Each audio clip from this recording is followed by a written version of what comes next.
I'm going to show you how I replaced and fixed this display, which was not working before. You can tell that it is working now, although the camera's not picking up that well.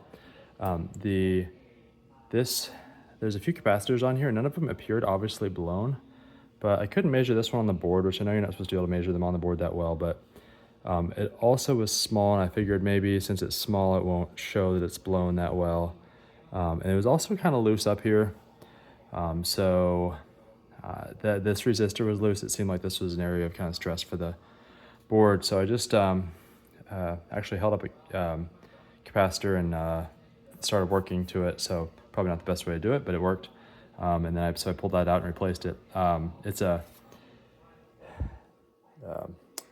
50 volt, 2.2 microfarad capacitor, but I replaced it with a 25 volt larger capacitor, which probably isn't recommended, but the board's only getting like 1 volt, so I think the difference in voltage is fine. I don't know why it's running at 1 volt, but that's what it does. I know the increased capacitance can be hard on things, but I really don't care with a 20-year-old oven. It's working now. I may decide to put in the proper capacitor, but anyway, it's all working. I just had a bucket of capacitors here and found the closest one that fit, but you can, I'm sure, pick a similar size thing up cheaply if you don't have them. But yeah, that resistor was super loose too, so I soldered that a little bit better. Well, the solder looks a lot worse now, but it's in there better. Yeah, and that's how I fixed this. And there's places that